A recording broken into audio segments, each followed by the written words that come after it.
اللهم اجعل في قلبي نورا۔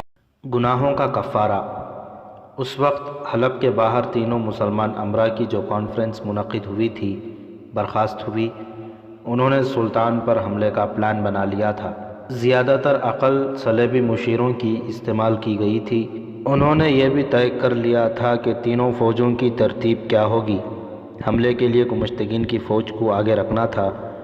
اس کے پہلوؤں کی حفاظت کی ذمہ داری حلب کی فوج کی تھی، اور پہلے حملے کے بعد دوسرا حملہ جو سلطان ایوبی کے جوابی حملے کو روکنے کے لیے کرنا تھا، سیف الدین کے سپرد کیا گیا تھا۔ سیف الدین نے اس متحدہ محاذ کو یہ دھوکہ دیا کہ وہ اپنی فوج کا ایک حصہ اپنے بھائی عز الدین مسعود کی کمان میں چھوڑ آیا تھا۔ مشترکہ کمان کو اس نے یہ بتایا تھا کہ یہ محفوظہ ہے جسے وہ ہنگامی حالات میں استعمال کرے گا، مگر اپنے بھائی کو اس نے کہا تھا کہ وہ حلب اور ہیرن کی فوجوں کی کیفیت دیکھ کر آگے آئے۔ اگر جنگ کی حالت ہمارے خلاف ہو گئی تو محفوظے کو موصل کے دفاع میں استعمال کیا جائے، اور اگر جوابی حملے میں شریک ہونا ہی پڑا تو یہ شرکت ایسی ہو کہ موصل کا اور اپنے مفاد کا زیادہ خیال رکھا جائے۔ ماہ رمضان شروع ہو چکا تھا۔ ان تینوں فوجوں میں اعلان کر دیا گیا تھا کہ جنگ کے دوران روزے کی کوئی پابندی نہیں۔ 3-4 روز بعد تینوں افواج اپنے اپنے شہر میں کوچ کر گئیں۔ انہیں قرون حماد کے قریب آ کر اکٹھے ہونا اور حملے کی ترتیب میں آنا تھا۔ اس کوچ سے 2 روز پہلے سلطان ایوبی اپنی مورچہ بندی دیکھ رہا تھا، جب اسے اطلاع ملی کہ ہیرن سے 2 سالار مفرور ہو کر آئے ہیں اور ان کے ساتھ ایک لاش ہے۔ سلطان ایوبی نے گھوڑے کو ایڑ لگا دی۔ وہاں جا کر وہ گھوڑے سے کود کر اترا اور دونوں سالاروں کو گلے لگایا، پھر دونوں سپاہیوں سے گلے ملا۔ یہ دونوں اس کے نامور چھاپہ مار جاسوس تھے۔ کمانڈر بھی اس کا جاسوس تھا اور ایک عرصے سے گمشتگین کی فوج میں تھا۔ سلطان ایوبی نے لاش کے گالوں کو بوسہ لیا اور حکم دیا کہ لاش دمشق بھیج دی جائے اور شہیدوں کے قبرستان میں دفن کی جائے۔ آپ یہاں بیٹھے کیا سوچ رہے ہیں؟ سالار شمس الدین نے اپنی ببتہ سنانے سے پہلے جنگی باتیں شروع کر دی۔ میں کمک کا انتظار کر رہا ہوں، سلطان ایوبی نے کہا۔ گزشتہ رات اطلاع ملی ہے کہ کمک آج رات پہنچ جائے گی۔ اسے قاہرہ سے آنا تھا، اس لیے اتنے دن لگ گئے ہیں۔ سلطان ایوبی نے دونوں بھائیوں کو تفصیل سے بتایا کہ اس کی نفری کتنی ہے اور اسے اس نے کس طرح ڈپلوائے کر رکھا ہے۔ اسی وقت سلطان ایوبی نے اپنے تمام دستوں کے کمانڈروں کو بلایا اور شمس الدین اور شاد بخت سے ملایا۔ پرانے افسر دونوں کو جانتے تھے۔ سلطان ایوبی نے دونوں سے کہا کہ وہ اس کے کمانڈروں کو بتائیں کہ جو افواج حملہ کرنے آ رہی ہیں ان کی جنگی اہلیت کیسی اور جذباتی کیفیت کیا ہے۔ انہوں نے یہ بتایا کہ فوج بہرحال فوج ہوتی ہے، دشمن کو اناڑی اور کمزور سمجھنا ایک جنگی لغزش تصور کی جاتی ہے۔ یہ نہ بھولیں کہ یہ مسلمان افواج ہیں جن کے سپاہی پیٹھ دکھانے کے عادی نہیں۔ سپاہیوں میں عسکری روح موجود ہے، وہ پورے جوش و خروش سے لڑیں گے۔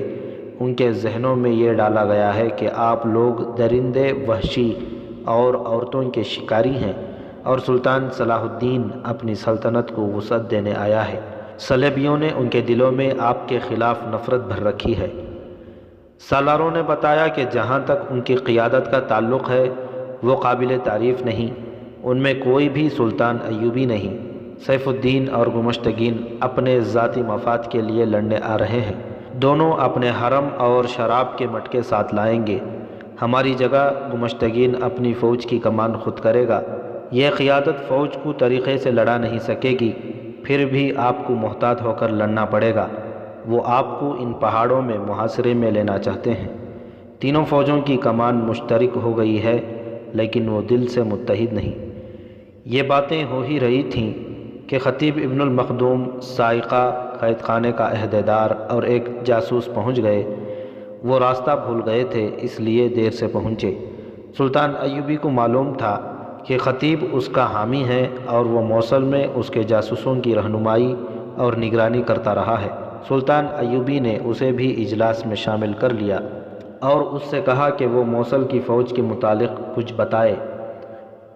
وہ امیر اپنی فوج کو کس طرح لڑائے گا جو شراب اور عورت کا رسیا ہو اور قرآن سے فال نکال کر فیصلے کرتا ہو؟ خطیب نے کہا، جس کے سینے میں ایمان ہی نہیں وہ میدان جنگ میں زیادہ دیر نہیں ٹھہر سکتا۔ اس نے مجھ سے کہا کہ میں قرآن سے فال نکال کر بتاؤں کہ سلطان ایوبی کے خلاف جنگ میں اسے فتح ہوگی یا شکست؟ میں نے اسے بتایا کہ چونکہ اس کا یہ اقدام قرآنی احکام کے خلاف ہے اس لیے اسے شکست ہوگی۔ اس نے مجھے قید میں ڈال دیا۔ وہ قرآن کو جادو کی کتاب سمجھتا ہے۔ میں آپ کو قرآن کی کرامات سناتا ہوں۔ میرا فرار قرآن کی بدولت ممکن ہوا ہے۔ سیف الدین نے میری بیٹی کو اغوا کرنے کی کوشش کی لیکن میری بیٹی بال بال بچ گئی۔ میں آپ سب کو یہ مژدہ سناتا ہوں کہ اگر آپ قرآنی احکام کے پابند رہے اور جنگ کو قومی اور مذہبی سطح پر رہنے دیا تو فتح آپ کی ہوگی۔ یہ جنگ کا مذہبی پہلو ہے۔ فنی پہلو کے متعلق میں یہ مشورہ دوں گا کہ چھاپہ ماروں کو زیادہ استعمال کریں۔ آپ کا تو طریقہ ہی یہی ہے، لیکن ان مسلمان بھائیوں کے خلاف یہ طریقہ زیادہ استعمال کریں، انہیں راتوں کو بھی چین نہ لینے دیں۔ خطیب کو جس عہدیدار نے فرار کرایا تھا وہ بھی ساتھ تھا۔ اس کی درخواست پر اسے فوج میں شامل کر لیا گیا اور خطیب کو اس کی بیٹی سائقہ کے ساتھ دمشق بھیج دیا گیا۔ سالار شمس الدین اور سالار شاد بخت کو سلطان ایوبی نے اپنے ساتھ رکھا۔ حلب، ہرن اور موصل کی افواج کوچ کرتی آ رہی تھیں۔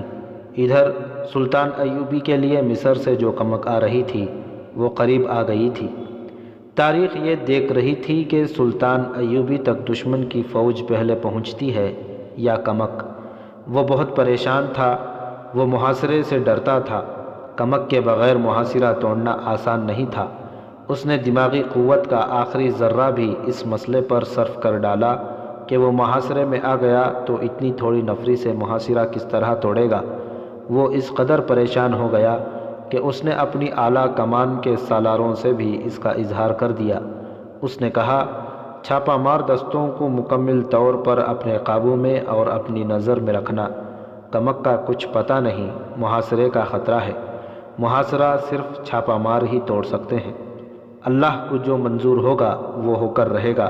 ایک سالار نے کہا، یہ قلعہ تو نہیں جس میں محصور ہو کر ہم لڑ نہیں سکیں گے، ان چٹانوں پر ہم گھوم پھر کر لڑیں گے۔ اس رات بھی وہ اچھی طرح سو نہ سکا۔ اس کے خیمے میں قندیل جل رہی تھی۔ اس نے میدان جنگ اور اس علاقے کا جو نقشہ بنایا تھا اسی کو دیکھتا اور اس پر نشان لگاتا رہا۔ اگر اسے کوئی غیر فوجی دیکھتا تو یہی کہتا کہ وہ شطرنج کھیلنے کی مشق کر رہا ہے۔ سحری کھانے کے بعد جب نقارے بجے اور اس کی فوج جاگ اٹھی تو اس کی بھی آنکھ کھلی۔ اسے دو خبریں اکٹھی ملیں، ایک یہ کہ کمک پہنچ گئی ہے اور دوسری یہ کہ دشمن کی افواج 8-10 کوس تک آ گئی ہے اور شاید کل ہمارے سر پر آ جائیں گی۔ یہ دیکھ بھال کی کسی پارٹی کا کمانڈر تھا۔ اس نے بتایا کہ دشمن کی پیش قدمی 3 حصوں میں ہو رہی ہے، ایک حصہ آگے ہے، دوسرا پیچھے اور تیسرا اس سے پیچھے۔ سلطان ایوبی نے جو معلومات لینی تھی لے لیں۔ اس نے یہ اطلاعیں لانے والوں کو بھیج دیا اور دربان سے کہا کہ وہ چھاپہ مار دستوں کے کمانڈر اور کمک کے اعلیٰ کمانڈروں کو فوراً بلا لائے اور انہیں یہ کہے کہ وہ سحری اس کے ساتھ کھائیں۔ اس نے جلدی جلدی وضو کیا اور کمک آ جانے پر شکرانے کی نفل پڑھی، پھر خدا سے کامیابی کی التجا کی۔ تھوڑی ہی دیر میں چھاپہ ماروں کا کمانڈر آ گیا اور اس کے بعد کمک کے 4 کمانڈر آ گئے۔ سحری کا کھانا بھی آ گیا۔ کمک اس کی توقع سے کم تھی لیکن ان حالات میں یہی کافی تھی۔ العادل نے اسلحہ جو بھیجا تھا اس سے سلطان ایوبی مطمئن ہو گیا۔ اسلحہ میں چھوٹی اور بڑی منجنیقیں زیادہ تھیں اور آتش گیر مادہ بھی بہت زیادہ تھا۔ کمک نفری کے لحاظ سے تھوڑی تھی لیکن یہ نفری چونکہ تجربہ کار تھی اس لیے کارگر تصور کی جاتی تھی۔ البتہ یہ دشواری نظر آ رہی تھی کہ اس فوج اور گھوڑوں کو پہاڑی لڑائی کا تجربہ نہیں تھا۔ اتنے میں انٹیلیجنس کا سربراہ حسن بن عبداللہ بھی آ گیا۔ اس نے بتایا کہ حلب سے اپنا ایک جاسوس آیا ہے جس نے یہ معلومات دی ہیں کہ صلیبیوں نے اس مشترکہ لشکر کو تیروں اور کمانوں کا ذخیرہ، آتش گیر مادے کے مٹکے اور 500 گھوڑے بھیجے ہیں۔ جاسوس نے یہ بھی بتایا کہ وہ پیش قدمی کے بعد آیا ہے، اس لیے اس نے دیکھا ہے کہ یہ مٹکے اونٹوں پر لاد کر لائے گئے ہیں۔ یہ قافلہ الگ تھلگ فوج کے ساتھ ہے، منجنیقیں بھی ساتھ ہیں۔ اس سے ظاہر ہوتا ہے کہ دشمن منجنیقوں سے آگ کے گولے پھینکے گا اور فتیلے والے آتشیں تیر بھی چلائے گا۔ سلطان ایوبی نے چھاپہ مار دستوں کے اعلیٰ کمانڈر سے کہا، تمہیں سب کچھ بتایا جا چکا ہے، اپنا کام تم جانتے ہو، اب پہلے منصوبے میں یہ ترمیم کر لو کہ جب دشمن حملہ نہ کرے اس پر کہیں بھی شب خون نہ مارنا۔ اطلاع کے مطابق وہ سیدھا قرون حماد کی طرف آ رہا ہے، شب خون مارو گے تو اس کی رفتار سست ہو جائے گی۔ حملے کے بعد تمہیں معلوم ہے کہ میں جوابی حملہ نہیں کروں گا، دشمن کو میرے حملے کی توقع ہوگی جو میں سامنے سے نہیں عقب سے کروں گا۔ تمہارا کام اس وقت شروع ہوگا جب دشمن عقب کے حملے سے گھبرا کر ادھر ادھر نکلنے کی کوشش کرے گا۔ ان پہاڑیوں میں سے دشمن کا ایک بھی سپاہی نکل کر نہ جائے، زیادہ سے زیادہ قیدی پکڑو، وہ مسلمان سپاہی ہیں، تمہاری قید میں آئیں گے تو حق اور باطل کو سمجھ جائیں گے۔ یہی میرا منشا ہے، ہمارے مقابلے میں آ کر ہمارے تیروں سے اور ہماری تلواروں سے جو مرتا ہے اسے مرنے سے میں نہیں روک سکتا۔ تمہارے سامنے یہ اطلاع آئی ہے کہ دشمن آتش گیر مادے کے مٹکے لا رہا ہے، ہونا تو یہ چاہیے کہ یہ صحیح حالت میں ہمارے قبضے میں آ جائیں، لیکن ان سے تم ایک فائدہ اٹھا سکتے ہو۔ اپنے کسی دستے کے 10-12 منتخب چھاپہ ماروں کو یہ کام سونپو کہ وہ حملے کے دوران شب خون مار کر ان مٹکوں کو توڑ دیں اور آگ لگا دیں۔ دن کے وقت وہ دیکھ لیں کہ مٹکوں کا قافلہ کہاں ہے۔ سب سے زیادہ ضروری بات یہ ہے کہ دشمن ابھی ندی تک نہیں پہنچا۔ گھوڑوں کو پانی پلا لو اور مشکیزیں بھر لو، موسم سرد ہے اور یہ صحرا نہیں، پیاس سے کوئی مرے گا نہیں، پھر بھی یہ جنگ ہے اور پیاس پریشان کرے گی۔ اسے رخصت کر کے اس نے کمک کے کمانڈروں سے کہا، تم لوگ صرف یہ ذہن میں رکھنا کہ یہ مصر کا صحرا نہیں، پہاڑی علاقہ ہے اور ٹھنڈ ہے، دھوپ نکلے گی اور بھاگو دوڑو گے تو گرمی آ جائے گی۔ یہاں تمہیں ضرب لگاؤ اور کسی اور طرف نکل جاؤ کا موقع ضرور ملے گا۔ تمہیں اس کی تربیت دی گئی ہے، لیکن یہاں خیال رکھنا کہ تمہارے لیے زمین محدود ہے۔ صحرا میں تو کئی کوس کا چکر کاٹ کر دشمن کے اوپر آ سکتے ہو اور تمہیں اپنی چال دہرانے کے لیے لامحدود میدان مل سکتا ہے۔ یہاں میں نے دشمن کو جس طرح گھسیٹ کر لانے کا بندوبست کیا ہے وہ میدان ہی ہے، لیکن محدود ہے۔ وقت نہیں کہ تمہیں چٹانوں اور ٹیکریوں سے متعارف کرایا جائے، اس لیے اپنی عقل استعمال کرنا، تیر اندازوں کو چٹانوں پر رکھنا، گھوڑوں کو ٹیکریوں پر نہ لے جانا، جلدی تھک جائیں گے، ہمارے گھوڑے کچھ عادی ہو گئے ہیں۔ اس نے کمک کو محفوظے کے طور پر رکھ لیا اور کمانڈروں کو اپنی اعلیٰ کمان کے سالاروں کے سپرد کر دیا۔ ان سالاروں کو جنگ کا پلان دیا جا چکا تھا۔ وادیوں میں صبح کی اذان کی مقدس کئی آوازیں گونج رہی تھیں۔ سلطان ایوبی نے غسل کیا، اپنی تلوار نیام سے نکالی، اس کی چمک اور دھار دیکھی اور جذبات اچانک ابل پڑے۔ اس نے تلوار دونوں ہاتھوں پر رکھی، قبلہ رو ہو کر ہاتھ اٹھائے، آنکھیں بند کر کے اس نے خدا کو پکارا، خدائے عز و جل، تیری خوشنودی اس میں ہے کہ مجھے شکست دے تو میں اس ذلت کے لیے تیار ہوں، فتح دے تو تیری ذات باری کا شکر ادا کروں گا۔ آج میں تیرے رسول صلی اللہ علیہ وسلم کے نام لیواؤں کے خلاف لڑ رہا ہوں، اگر یہ گناہ ہے تو مجھے اشارہ دے کہ میں اپنی تلوار اپنے پیٹ میں اتار دوں۔ میں ان بچیوں کی روح کی پکار پر آیا ہوں جن کی عصمتیں صرف اس لیے لٹ گئی ہیں کہ وہ تیرے رسول صلی اللہ علیہ وسلم کی امت سے تھیں۔ مجھے تیرے وہ بے بس بندے پکار رہے ہیں جو مسلمان ہونے کی وجہ سے کفار کے ظلم و تشدد کا نشانہ بنے ہوئے ہیں۔ میں تیرے عظیم مذہب کی عظمت اور عصمت کی حفاظت کے لیے صحراؤں، جنگلوں اور پہاڑوں میں بھٹکتا پھر رہا ہوں۔ میرے رسول صلی اللہ علیہ وسلم میرے رسول مقبول، میرے سچے رب ذوالجلال، میں آپ کے قبلہ اول کو آزاد کرانے چلا تھا۔ رسول کی امت میرے راستے میں آ گئی ہے، مجھے اشارہ دو کہ ان کا خون بہانا مجھ پر حلال ہے یا نہیں، میں گمراہ تو نہیں ہو گیا، مجھے اپنے نور کی روشنی دکھاؤ، اگر میں حق پر ہوں تو ہمت و استقلال عطا فرماؤ۔ اس نے سر جھکا لیا اور بہت دیر اسی حالت میں کھڑا رہا، پھر اچانک تلوار نیام میں ڈال لی اور باہر نکل گیا۔ اس کے قدموں میں کچھ اور ہی شان تھی، وہ اس جگہ چلا جا رہا تھا جہاں اس کے مرکز اور اعلیٰ کمان کے کمانڈر اور دیگر افراد باجماعت نماز پڑھا کرتے تھے۔ جماعت کھڑی ہو رہی تھی، وہ پچھلی صف میں کھڑا ہو گیا۔ اس کے ایک طرف اس کا باورچی اور دوسری طرف اس کے کسی کمانڈر کا اردلی کھڑا تھا۔ نماز سے فارغ ہو کر سلطان ایوبی قرون حمات کی طرف روانہ ہوا۔ راستے میں اسے باری باری 4 قاصد ملے اور زبانی پیغام دیے۔ یہ دیکھ بھال کی پارٹیوں کے قاصد تھے جو ہرن، حلب اور موصل کی مشترکہ فوجوں کی نقل و حرکت اور سرگرمیوں کی خبریں لائے تھے۔ یہ سلسلہ دن رات چلتا رہا۔ سلطان ایوبی نے قاصدوں کو رخصت کر دیا۔ اس کے ساتھ سالار شمس الدین تھا۔ اس کے بھائی سالار شاد بخت کو اس نے کسی اور طرف متعین کر دیا تھا۔ دشمن کے متعلق جو خبریں مل رہی ہیں، ان کے متعلق آپ کا کیا خیال ہے؟ شمس الدین نے پوچھا۔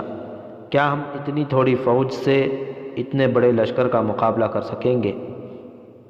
میرے لیے یہ کوئی مسئلہ نہیں کہ دشمن کتنا لشکر لایا ہے اور میرے پاس کیا ہے، سلطان صلاح الدین ایوبی نے جواب دیا۔ میں پریشان اس پر ہوں کہ دشمن حملہ کیوں نہیں کرتا۔ میرے ان مسلمان بھائیوں کے پاس صلیبی جاسوس ہیں۔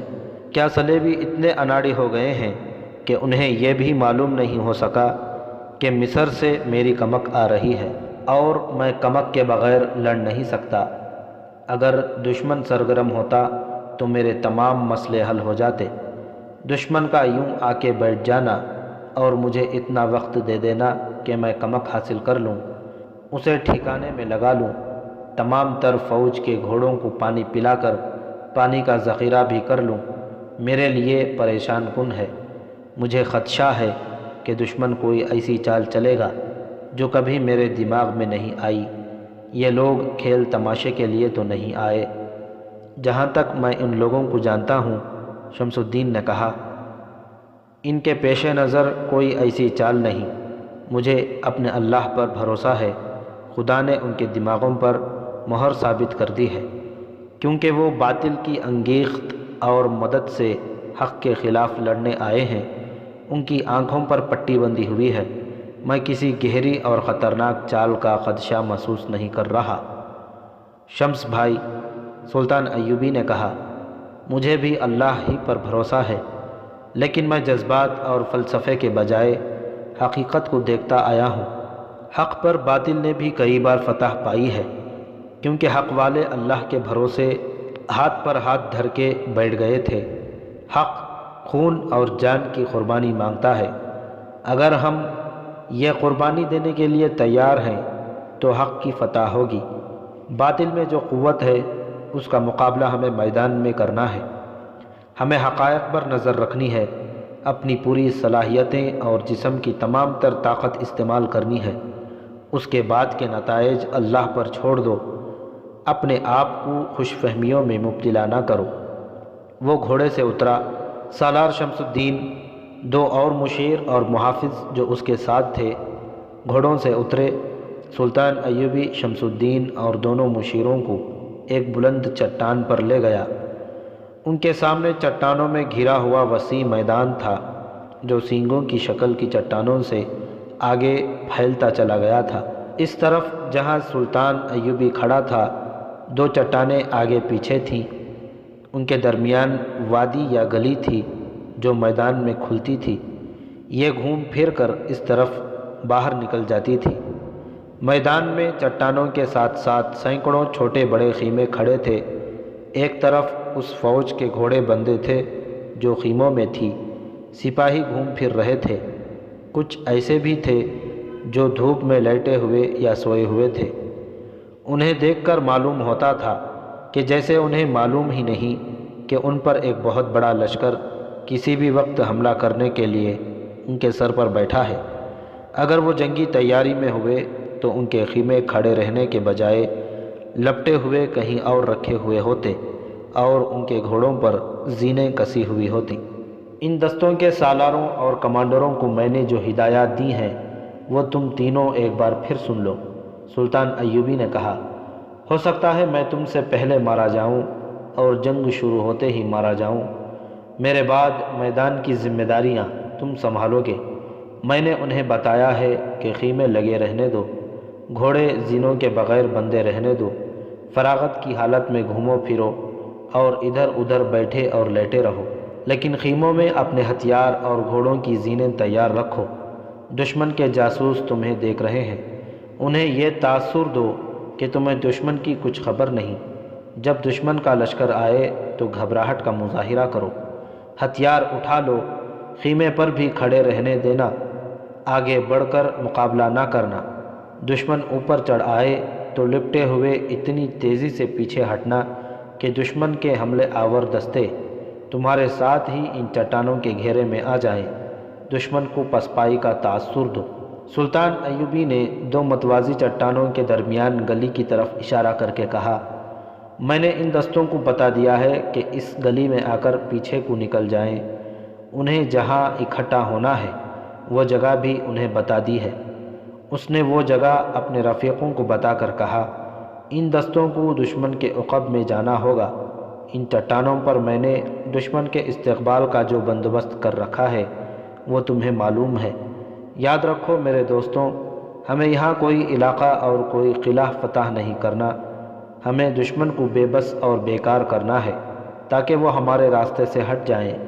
مجھے اپنے مسلمان بھائیوں کو دشمن کہتے ہوئے شرم آتی ہے، مگر حالات کا تقاضا یہی ہے۔ میں انہیں ہلاک نہیں کرنا چاہتا۔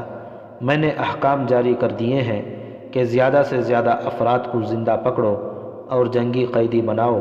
میں انہیں تلوار سے زیر کر کے اخلاق سے ذہن نشین کراؤں گا کہ تم مسلمان سپاہی ہو اور تمہارے بادشاہ تمہارے مذہب کے دشمن کے ہاتھوں میں کھیل رہے ہیں۔ کسی قوم کو مارنا ہو تو اس میں خانہ جنگی کرا دو۔ سالار شمس الدین نے کہا، صلیبیوں نے کامیابی سے یہ حربہ استعمال کر رکھا ہے۔ مسلمان قوم کی مثال بارود کی سی ہے۔ سلطان ایوبی نے کہا، یہ قوم جذباتی ہوتی چلی جا رہی ہے۔ بارود کے اس ڈھیر میں کہیں سے بھی چنگاری آ گرے یہ دھماکے سے پھٹ جاتا ہے۔ یہ چنگاری مسجد کے امام سے ملے یا عیش پرست حکمران سے، یا دشمن ہمارے ہی بھائیوں کے ہاتھوں یہ چنگاری پھینکے، جذبات بارود کی طرح پھٹتے ہیں۔ اگر قوم کی یہ کمزوری جڑ پکڑ گئی تو قوم کا اللہ ہی حافظ ہے۔ قوم اگر زندہ رہی تو کفار اسے دھڑوں میں تقسیم کر کے لڑاتے رہیں گے، اور قوم کے سربراہ حکمرانی کے نشے اور لالچ میں آپس میں لڑتے رہیں گے۔ یہ جو تین فوجیں اپنی ہی قوم کے خلاف یلغار کر کے آئی ہیں، ان کے سربراہ اکٹھے ہوتے ہوئے بھی ایک دوسرے کے دشمن ہیں۔ وہ ایک دوسرے کو دھوکہ فریب دے کر سلطنت اسلامیہ کے بادشاہ بننا چاہتے ہیں۔ میں ان لوگوں کے دماغوں سے بادشاہی کا کیڑا نکال کر قوم کو راہ راست پر لانے کی فکر میں ہوں۔ میرے پیش نظر اسلام کا تحفظ اور فروغ ہے۔ قرون حماد سے تھوڑی ہی دور ہرن کا قلعہ دار گمشتگین، جس نے خود مختاری کا اعلان کر دیا تھا، اپنے سالاروں اور چھوٹے بڑے کمانڈروں کو اکٹھا کر کے کہہ رہا تھا، صلاح الدین ایوبی صلیبیوں کو شکست دے سکتا ہے۔ وہ جب تمہارے سامنے آئے گا تو لومڑی کی ساری چالیں بھول جائے گا۔ وہ ہم میں سے نہیں، وہ کرد ہے۔ تم پکے مسلمان ہو، دیندار اور پرہیزگار ہو، وہ صرف نام کا مسلمان ہے، مکار اور عیار ہے۔ وہ یہاں اپنی سلطنت قائم کر کے اس کا بادشاہ بننے کی کوشش میں ہے۔ میں تمہیں اس کی جنگی کیفیت بھی بتا دیتا ہوں۔ اس کے پاس فوج بہت تھوڑی ہے اور وہ پہاڑوں میں گھرا بیٹھا ہے۔ تھوڑی ہی دیر پہلے جاسوسوں نے مجھے اطلاع دی ہے کہ اس کی فوج خیموں میں آرام کر رہی ہے اور اس کے گھوڑے بھی تیاری کی حالت میں نہیں۔ اس کے وجوہات دو ہو سکتی ہیں، ایک یہ کہ اسے یقین ہے کہ اسے ہم شکست نہیں دے سکتے، دوسری یہ کہ اسے یہ خوش فہمی بھی ہو سکتی ہے کہ ہم اس پر حملہ نہیں کریں گے۔ وہ شاید صلح کے لیے ہمارے پاس ایلچی بھی بھیجے گا۔ اب ہم اس کے ساتھ کوئی صلح یا سمجھوتا نہیں کریں گے۔ وہ اب ہمارا قیدی ہے۔ اگر زندہ ہمارے ہاتھ نہ آیا تو میں تمہیں اس کی لاش دکھاؤں گا۔ اپنے سپاہیوں سے کہہ دو کہ صلاح الدین ایوبی امام مہدی یا پیغمبر نہیں، اور اس کی فوج میں کوئی جن بھوت نہیں۔ ہم اس کی فوج کو بے خبری میں جا پکڑیں گے۔ اپنے سامعین کو اشتعال دلا کر اور ان کا حوصلہ بڑھا کر اس نے انہیں رخصت کر دیا اور اپنے ان خیموں میں چلا گیا جنہوں نے جنگل میں منگل بنا رکھا تھا۔ ان کا اپنا خیمہ بہت بڑا تھا، جس کے اندر قالین بچھے ہوئے تھے اور بیش قیمت پلنگ تھا۔ شراب کی صراحی اور نہایت دلکش پیالے رکھے تھے۔ اندر سے خیمہ کسی محل کا کمرہ معلوم ہوتا تھا۔ اس کے ارد گرد کئی خیمے تھے جو فوجی خیموں سے مختلف اور خوبصورت تھے۔ ان میں حرم کی لڑکیاں اور ناچنے گانے والیاں رہتی تھیں۔ خیموں سے دور دور پہرے دار کھڑے تھے۔ گمشتگین کے خیمے کے باہر 9 آدمی اس کے انتظار میں کھڑے تھے۔ انہیں دیکھ کر گمشتگین تیز چل پڑا اور قریب جا کر انہیں اندر چلنے کو کہا۔ اندر جاتے ہی لڑکیوں کی ایک قطار ہاتھوں میں تشتریاں اٹھائے خیمے میں داخل ہوئیں۔ کھانا چن دیا گیا اور شراب کی صراحیاں بھی آ گئیں۔ گمشتگین ان 9 آدمیوں کے ساتھ کھانے پر بیٹھ گیا۔ یہ 9 آدمی کھانے پر ٹوٹ پڑے۔ انہوں نے بھنے ہوئے گوشت کے بڑے بڑے ٹکڑے ہاتھوں میں لے کر مردار خور درندوں کی طرح کھانے شروع کر دیے۔ ساتھ ساتھ وہ شراب پانی کی طرح پی رہے تھے۔ ان کی آنکھیں لال سرخ تھیں جن سے وہ وحشی اور خونخوار لگتے تھے۔ 3-4 خوبصورت لڑکیاں ان کے پیالے شراب سے بھرتی جا رہی تھیں، اور یہ وحشی کبھی کسی لڑکی کے بکھرے ہوئے بالوں پر ہاتھ پھیرتے، کبھی اس کے عریاں بازوؤں کو پکڑ کر ان پر اپنے گال رگڑتے۔ کھانا اور چھیڑخانی چلتی رہی۔ گمشتگین ان کی حرکتیں اور کھانے کا انداز دیکھ کر مسکراتا رہا، مگر اس کی مسکراہٹ بتاتی تھی کہ وہ زبردستی مسکرا رہا ہے اور اسے یہ لوگ بالکل پسند نہیں۔ کھانے پینے سے فارغ ہو کر گمشتگین نے لڑکیوں کو باہر بھیج دیا اور ان 9 آدمیوں کے ساتھ کچھ دیر گپ شپ لگا کر کہا، اب وقت آ گیا ہے کہ میں تمہیں صلاح الدین کی طرف رخصت کروں۔ اب کے وار خالی نہیں جانا چاہیے۔ اگر آپ ہمیں روک نہ لیتے تو اب تک آپ یہ خوشخبری سن چکے ہوتے کہ صلاح الدین ایوبی قتل ہو گیا ہے، اور قاتل معلوم نہیں کون تھے۔ ایک آدمی نے کہا، یہ حسن بن صباح کے وہی 9 فدائی تھے جنہیں ان کے مرشد شیخ سنان نے تریپولی سے سلطان ایوبی کے قتل کے لیے بھیجا تھا۔ یہ منتخب افراد تھے جو بظاہر انسان تھے لیکن خصلت کے درندے تھے۔ انہوں نے اپنے اپنے دائیں ہاتھ کی درمیانی انگلی سے خون کے 10-10 قطرے نکال کر مقدس پیالے میں گرائے، ان پر شراب اور حشیش ڈالی اور 3 چیزیں ملا کر ہر ایک نے ایک ایک گھونٹ پیا، اور اپنے مخصوص الفاظ میں حلف اٹھایا تھا کہ وہ سلطان ایوبی کو قتل کریں گے یا زندہ نہیں رہیں گے۔ شیخ سنان نے انہیں تارک الدنیا صوفیوں کے لباس میں، ہاتھوں میں تسبیحیں اور گلے میں قرآن لٹکا کر اس ہدایات کے ساتھ روانہ کیا تھا کہ وہ سلطان ایوبی تک رسائی حاصل کریں اور اس کے سامنے یہ مسئلہ رکھیں کہ مسلمان کو مسلمان کے خلاف نہیں لڑنا چاہیے، اور وہ ثالث بن کر آپس میں ٹکرانے والے مسلمان امراء کا صلح نامہ کرائیں گے۔ اس طرح تنہائی میں یہ سلطان ایوبی کو قتل کر دیں گے۔ شیخ سنان نے طریقہ اچھا سوچا تھا۔ سلطان ایوبی مذہبی پیشواؤں کو احترام سے اپنے پاس بٹھانے اور ان کی بات توجہ سے سننے کا عادی تھا۔ اس کی دوسری کمزوری یہ تھی کہ وہ چاہتا ہی یہی تھا کہ کوئی درمیان میں آ کر مخالفین کے ساتھ اس کا سمجھوتا کرا دے تاکہ مسلمان کے ہاتھوں قتل نہ ہو، ورنہ صلیبیوں کو جنگی تیاریوں کا اور حملہ کر کے بہت بڑی کامیابی حاصل کرنے کا موقع مل جائے گا۔ اس نے حلب وغیرہ میں اپنے ایلچی بھیجے بھی تھے جو توہین آمیز جواب لائے تھے۔ اب تو صوفی منچ چغوں میں خنجر اور تلواریں چھپائے اس کی خواہش پوری کرنے کا دھوکہ لے کر آ رہے تھے۔ وہ اسے آسانی سے قتل کر سکتے تھے۔ تریپولی سے وہ روانہ ہوئے اور ہیرن پہنچے تھے۔ گمشتگین کو اس کے صلیبی مشیروں نے بتایا تھا کہ یہ سلطان ایوبی کو قتل کرنے جا رہے ہیں۔ اس نے ان سے قتل کا طریقہ سنا تو اس نے مسترد کر کے انہیں اپنے پاس شاہی مہمانوں کی حیثیت سے روک لیا اور صلیبی مشیروں سے کہا کہ وہ سلطان ایوبی پر حملہ کرنے جا رہا ہے۔ ان 9 فدائیوں کو وہ اپنے ساتھ لے جائے گا اور موزوں موقع پر اور کسی بہتر طریقے سے سلطان ایوبی کو قتل کرائے گا۔ چنانچہ وہ انہیں اپنے ساتھ محاذ پر لے آیا تھا۔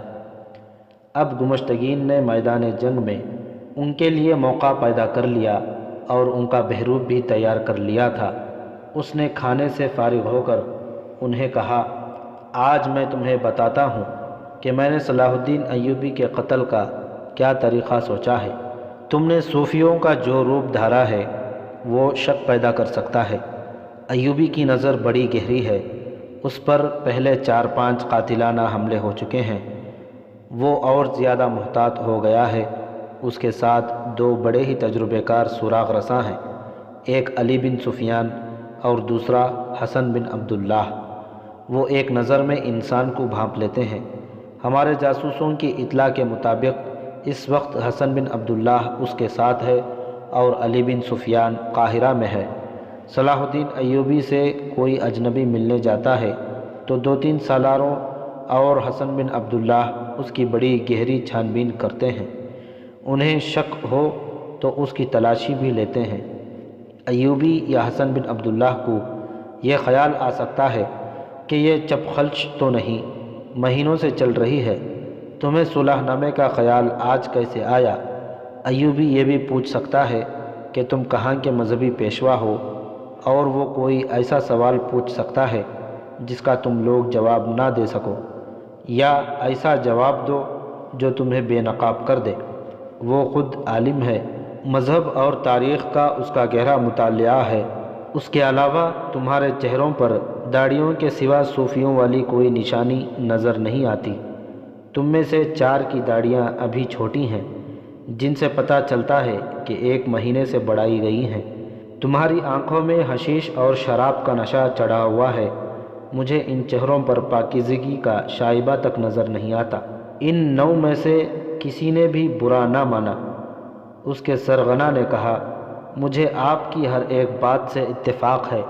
اگر صلاح الدین ایوبی نے ہمیں صوفی یا امام سمجھ کر عزت سے اپنے خیمے میں بٹھا لیا اور کچھ کھانے پینے کے لیے ہمارے آگے رکھ دیا تو میرے یہ دوست ٹوٹ پڑیں گے۔ ہم میں سے کسی کو بھی علم نہیں کہ امام اور خطیب کھاتے کس طرح ہیں۔ آپ نے کیا طریقہ سوچا ہے؟ نہایت سہل اور بے خطر، گمشتگین نے کہا۔ میں تمہیں صلاح الدین ایوبی کے رضاکار محافظ بنا کر قرون حمات بھیج رہا ہوں۔ اس کے محافظ گہری چھان بین کے بعد منتخب کیے جاتے ہیں۔ ان کے خاندانوں کی بھی جانچ پڑتال ہوتی ہے، اس لیے یہ ناممکن ہے کہ تم جاتے ہی اس کے محافظ دستے میں شامل ہو جاؤ گے۔ میں نے ایک طریقہ سوچا ہے جو مجھے امید ہے کامیاب ہوگا۔ جاسوسوں نے بتایا کہ دمشق کے لوگوں میں ہمارے خلاف اور صلاح الدین ایوبی کے حق میں اتنا جوش و خروش اور جذبہ پایا جاتا ہے کہ وہ رضاکارانہ طور پر محاذ پر آ رہے ہیں۔ وہاں جسے دیکھو تیغ زنی اور تیر اندازی کی مشق کر رہا ہے۔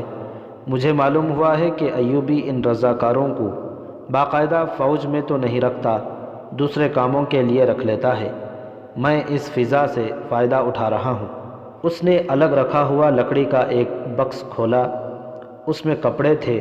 اس نے فدائیوں سے کہا، تم سب یہ لباس پہن کر صلاح الدین ایوبی کے پاس جاؤ گے۔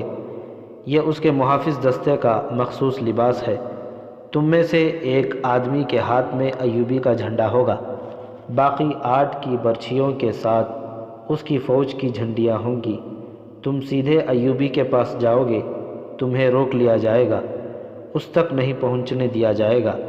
تم جوش اور جذبات سے کہنا کہ ہم رضاکار ہیں اور دمشق سے سلطان صلاح الدین ایوبی کی حفاظت کے لیے آئے ہیں۔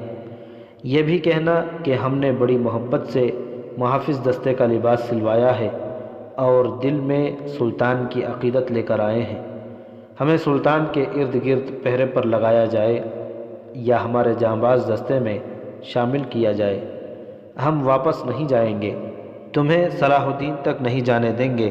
تم ضد کرنا اور کہنا کہ ہم اتنی دور سے عقیدت اور جذبات سے آئے ہیں، ہم سلطان سے ملے بغیر واپس نہیں جائیں گے۔ میں تمہیں یقین دلاتا ہوں کہ وہ جذبے کی بہت قدر کرتا ہے، تم سے ضرور ملے گا۔ برچھیاں تمہارے ہاتھوں میں ہوں گی، اگر وہ باہر ہوا تو گھوڑوں سے اترنا نہیں، قریب جا کر گھوڑوں کو ایڑ لگا دینا اور اس کا جسم برچھیوں سے چھلنی کر کے نکلنے کی کوشش کرنا۔ تم سب نے جان کی بازی لگانے کا حلف اٹھایا ہے، لیکن مجھے امید ہے کہ تم سب نکل آؤ گے۔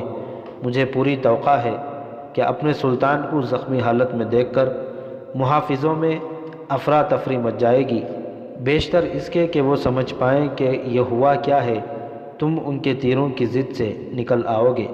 میں تمہیں عرب کی اس نسل کے گھوڑے دے رہا ہوں جن کے تعاقب میں ہوا بھی نہیں پہنچ سکتی۔ طریقہ بہت اچھا ہے، فدائی قاتلوں کے سرغنہ نے کہا۔ ہمارے وہ ساتھی بدبخت اناڑی اور بزدل ہیں جو اسے سوتے وقت بھی قتل نہ کر سکے، اسی کے ہاتھوں مارے گئے، اور جو زندہ رہے وہ پکڑے گئے۔ اب ہم جا رہے ہیں، اگر اس کا سر کاٹ کر نہ لا سکے تو آپ یہ خبر ضرور سنیں گے کہ سلطان صلاح الدین ایوبی قتل ہو گیا ہے، اور اگر ہم اسے قتل کر آئے تو ایک فدائی نے حرم کی لڑکیوں کے خیموں کی طرف اشارہ کر کے اور شیطانی مسکراہٹ سے کہا۔ گمشتگین شیطان کی مسکراہٹوں کو اچھی طرح سمجھتا تھا۔ اس نے ایسی ہی مسکراہٹ سے کہا، تم میں سے جو زندہ آئیں گے اور صلاح الدین ایوبی کو قتل کر کے آئیں گے، انہیں میں ایک ایک خیمے میں داخل کر دوں گا۔